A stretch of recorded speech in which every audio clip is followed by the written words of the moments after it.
Welcome back to the deep dive. We're all about getting to the heart of things here. We love cutting through the noise and finding those nuggets of knowledge. So today we're going deep on something you might think is pretty basic, but trust me, it's way more interesting than you might think. We're talking about seed germination rates and specifically a claim of a 99% germination rate. Yeah, that's right. And for this deep dive, we're looking at a personal blog called Notes on Gardening. This is, let me check. Yeah, this is part 503 of the blog. 503 parts. Wow, this person is dedicated. That's a lot of gardening, for sure. So anyway, the blogger is talking about finding an old packet of seeds. Like, they were decluttering. Happens to the best of us.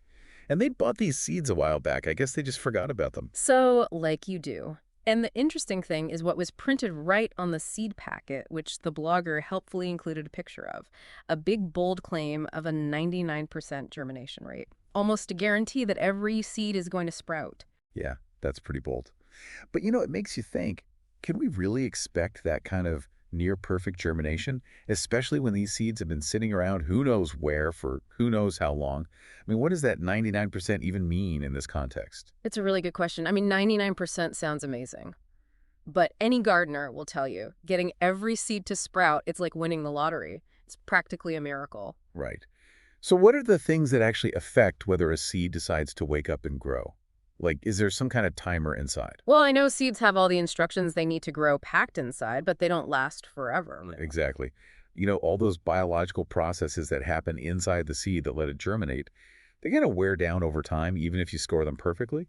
Things like temperature, how much moisture they're exposed to, even just the type of seed, all of that plays a role in how long a seed stays viable, how long it can actually sprout. So I'm imagining these seeds stuck in a garage somewhere, baking in the summer, freezing in the winter, probably not ideal seed storage conditions. Probably not.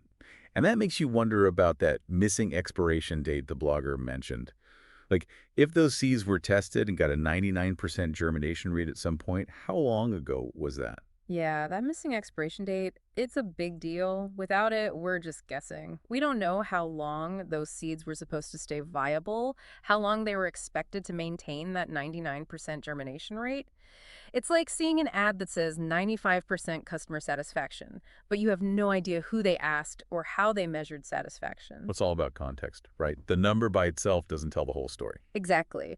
But the blogger, and I get it, they're hopeful. They're going to plant those seeds anyway and see what happens. I've definitely done the same thing with old seeds. Sometimes it works out great. Other times, well, not so much.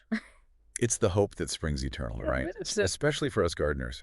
But it brings up a really important point. There's a difference between a perfect lab setting, where you might actually get that 99% germination, and the real world, where things are, let's face it, a little more unpredictable. Absolutely. And it makes you think about all the numbers and statistics we see every day, right?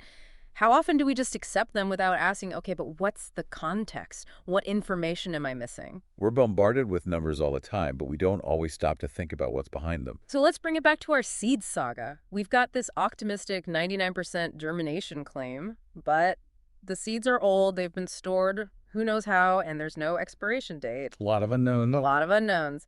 So yeah, that 99% grabs your attention, but it's those missing details that really matter. The real takeaway here, the aha moment, if you will, it's not about whether a couple of those seeds might sprout. It's realizing that a big, impressive number, without the context, without things like a time frame or storage guidelines, doesn't give you the full picture. And in this case, that missing expiration date, it basically makes that initial 99% claim, well, meaningless. You just can't take it at face value, and that's a great lesson, even for something as simple as planting seeds.